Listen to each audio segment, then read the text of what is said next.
Wilson Miles from Black Film and TV. Hello, folks. How's it going? Hello, hello. How are Hi. you? Hey, hey. So obviously, when you got the call, when your team told you there was a movie being placed called Slay, what were your initial thoughts? Did you have to go say, okay, let me go get some acting lessons, let me go see how well do I know the people I'm working with? What was the first thing that came across your mind? My Heidi? first thing was, did they mean to come to me? Are you sure me personally? I don't know. But I was really excited and very grateful to be asked about the project, and I was super elated. I was like, okay. I was a little nervous though because I was in a movie, The Bitch Who Stole Christmas, and Oh yeah, I had a line in it, I but the remember line this. got cut. So I was like, oh, so my acting must not have been too good. So I was nervous going into this. And I knew Heidi was a part of the project already, and we've been acting partners Oh before my many God, the times. big So fork. that was But what about when you get a script and you're like, I got to remember all of this, and I'm not playing myself somewhat. it was a lot, but luckily there were lots of actual actors on set who taught us that you don't have to learn the whole script all at once. Yes. You just like take it as it comes and like take each day. And so it was really helpful being around other like, Robin, she's one of uh-huh. the actresses in the film as well, and she actually gave me like a master class in acting, like literally the day before we had to start. I was like, thank God you're here because I would have been so lost.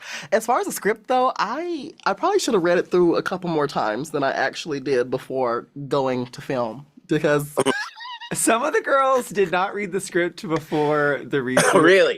we class. you just gonna come here and spill my business. Oh my God. I said some of the So girls. I didn't I'm gonna be say honest. who. I literally there was like 2 days before I left to go film it, and we had to do a table read, and I was like, okay.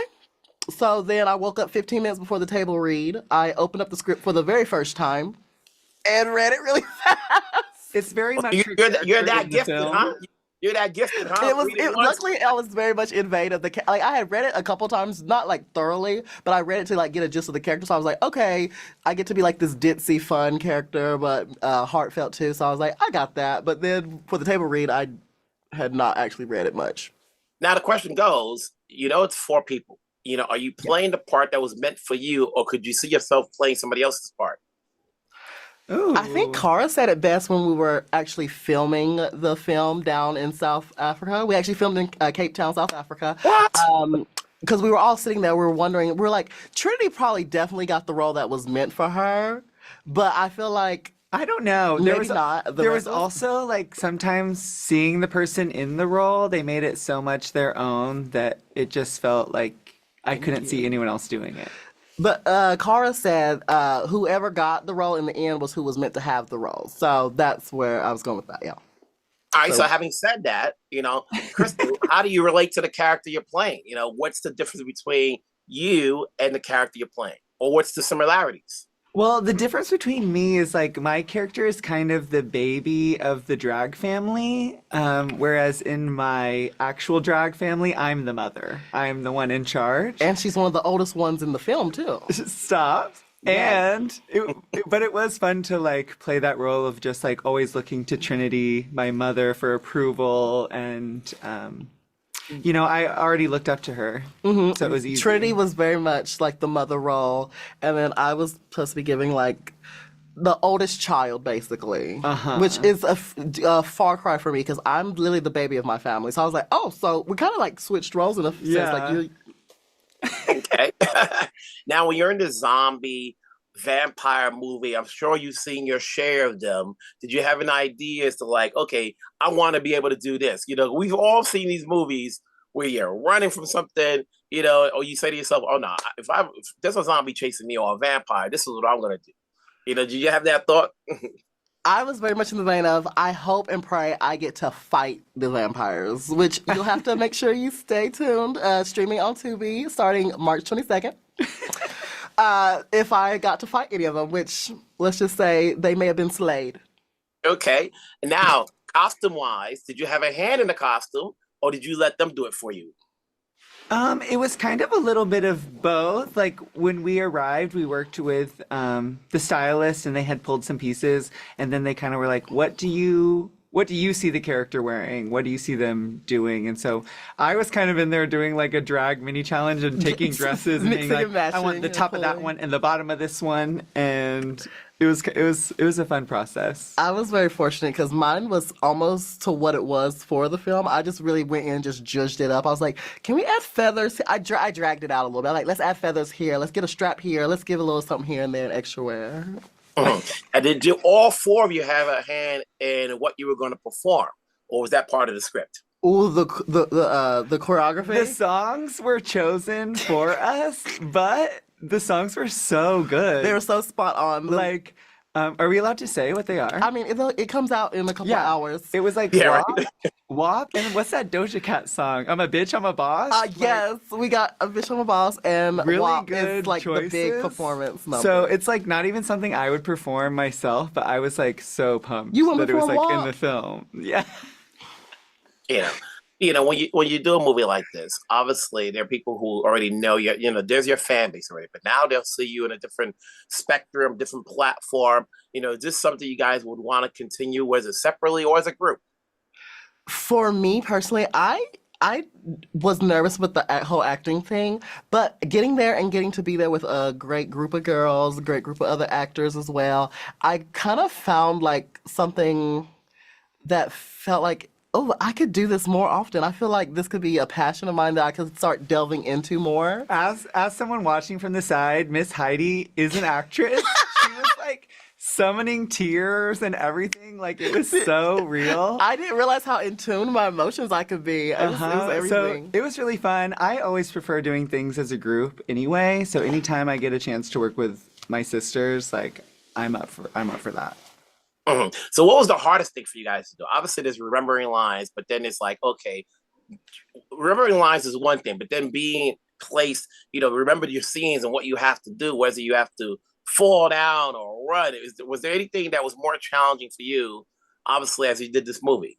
Waking up at 4:30 in the morning each morning to go get ready to start filming. Not only are we actors, but we are drag queens, and we were doing both jobs at the same time. So it was just a lot to juggle. We were definitely getting up earliest out of the bunch to make sure we looked pretty on time. We had to make sure we were on time because unlike everywhere else, drag queens are notorious for being late. So we were trying not to mess up the whole filming process by being super late.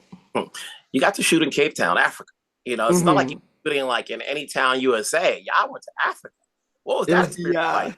For me, it was just an amazing experience just to be in Africa in general, being someone of Black descent in America. So it was just a beautiful experience for me. And then just going there and seeing how beautiful South Africa was. And like, there's this mountain called Table Mountain that's completely flat on the top, which I'm like, well, how did that happen? But it's such a beautiful and it was a great experience. Yeah, we got to see the mountain every single day. And then by the end of the trip, we got to go to the top, and like, it was just such a fun moment to like Freeing. oversee the whole city. Like I literally was crying because it was so beautiful. It was beautiful. But they were also serving wine at the top of the mountain at 11 a.m. We may have been lit on top of the mountain. Probably not the safest, but it is Now, what did all four of you know each other prior to the shooting, or was it that you guys had to get familiar again if you guys don't see each other or talk to each other on a regular basis? Well, since we were on the same season, we go way back. But I think the only girl we all hadn't met was Cara from the UK. We had toured with Trinity before, so we knew her from Tour Life. But Cara was the one who we had met. She was fresh off of filming Drag Race UK. And her season was airing while we were filming. So like I was getting ready watching her on my little phone. It was nice getting to know her by watching the show and then also getting to know her in person in real time as well. I'm like, oh bitch, I love you. Love Cara. And so that obviously now that you've done your first film, had you watched other films? There's a Tarantino film that's very similar to this, if you remember this. It's an old Tarantino film with George Clooney. Until Dawn, was it called? From Dusk Till Dawn. Dusk Till Dawn, that's the one. I can't believe we're literally the drag Quentin Tarantino equivalent. Yeah, they're in a bar and they have to find their way out. We have to. Do we? I don't know. We might not. Yeah. It's very similar, but it's not as comedic as this one is. Do you guys see yourselves being comedians and having funny bones? No.